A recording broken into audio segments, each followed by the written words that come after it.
Forgiveness. You are blunt and you tell us things that we don't want to hear. And action. Did your small business receive a COVID economic injury disaster loan, the EIDL? This video's for you. If you didn't get one of those loans, this video's not for you, but you can always hang out and watch in my smiling face and listen to my hearty Scottish American voice speaking to you. I'm Trevor, the EIDL expert, sharing information with you today about forgiveness on the COVID EIDL. Do I sound excited? I'm not, because there is no forgiveness on the COVID EIDL. In the emails that you're receiving, those communications you're getting from the SBA, there are statements in there that says, notation, the COVID EIDL is not forgivable. The deferment period has ended. These loans are not forgivable. If you call SBA and you get the automated system, because, she fired everybody, there's nobody answering the phones for the COVID servicing center line anyway, you will hear an automated response that says, please note, at this time, COVID EIDLs are not forgivable. I don't want to build up your hopes. I'm not here to clickbait you into oblivion. I'm here to tell you the basic truth, the blunt, honest assessment that you need to hear from me, the EIDL expert. These loans are not forgivable, and in my opinion, they will never be forgiven. Please stop chatting with other people on the internet hoping for forgiveness. Instead, focus on fixing your business. Focus on creating ideas to find more revenue, build your business up.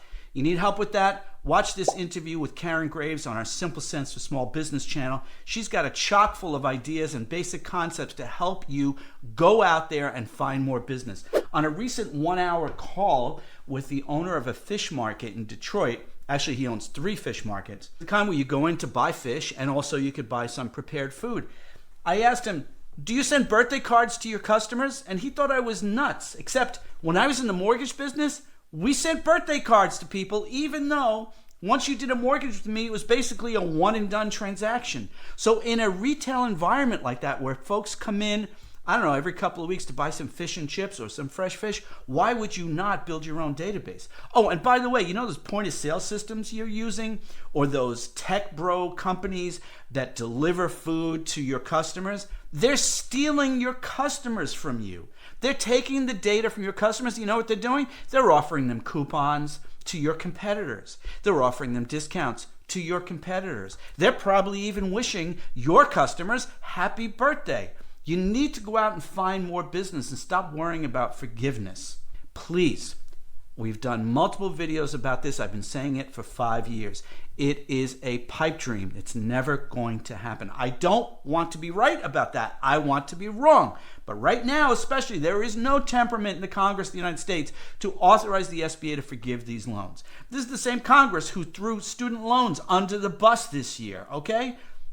And who went nuts when the previous president attempted to forgive a certain tranche of student loans. Student loans that were being forgiven not for the loan, but for the profit that the U.S. government, you, the taxpayer, were making off the backs of your kids who are paying these student loans back.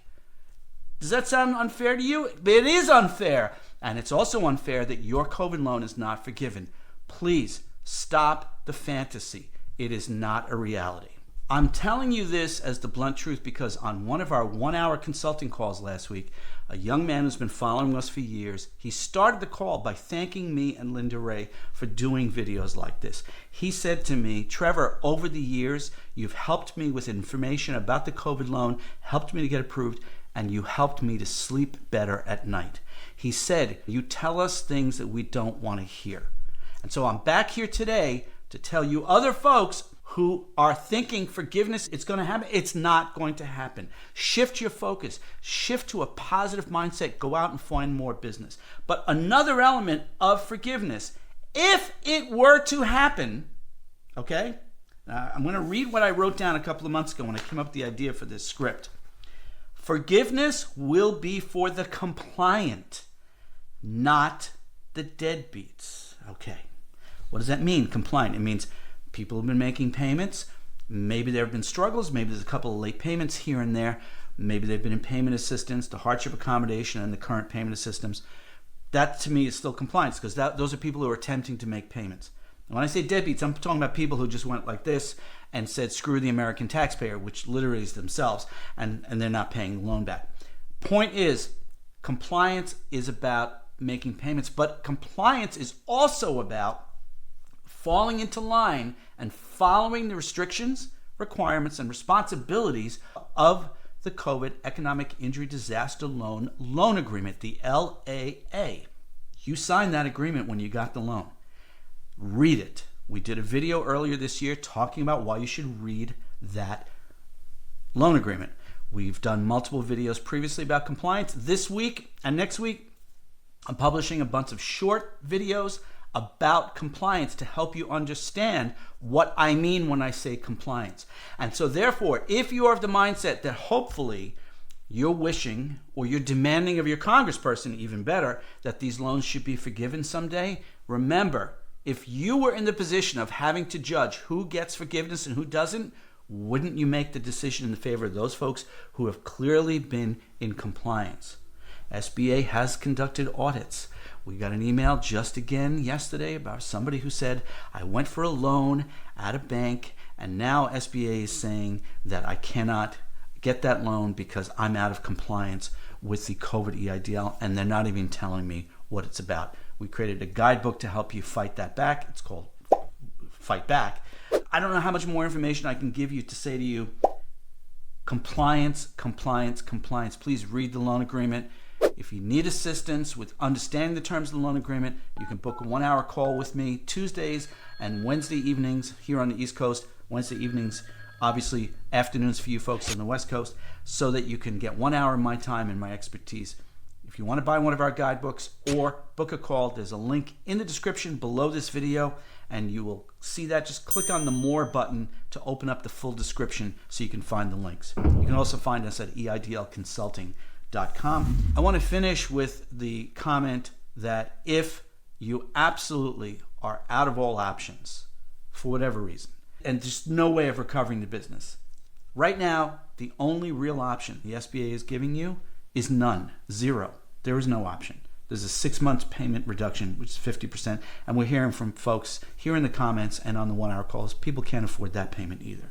Therefore, bankruptcy is the only option. I've done a series of videos about bankruptcy. Here's one that you should watch discussing that there is no shame in the idea of bankruptcy. I had to explain to a business owner on the phone last week who owns 2 businesses how, again, I'm not an attorney, this is not legal advice, but I said, when you discuss bankruptcy with your attorney's probably going to tell you that your other business that does not have a COVID EIDL is not affected by the business that is filing a business bankruptcy. In the case of that business owner on the 1-hour call, he revealed that the loan amount, which was greater than $200,000, therefore there's a personal guarantee component. And I explained to him, very likely your attorney will recommend a personal bankruptcy on top of the business bankruptcy. But again, I'm not an attorney. This is not legal advice. Please consult with an attorney to confirm or contradict this information. We created a guidebook on how to find an attorney, and we created another guidebook about what to expect in a bankruptcy in terms of closing your business down, accounting for assets, and so forth with the SBA. As with 1-hour calls, all our guidebooks are available in the link in the description below. I'm Trevor, the EIDL expert, giving you clarity and giving you the bad news that you don't necessarily want to hear. I thank you for tuning in. Please hit the thumbs up and please subscribe to the channel. I'll see you the next time around.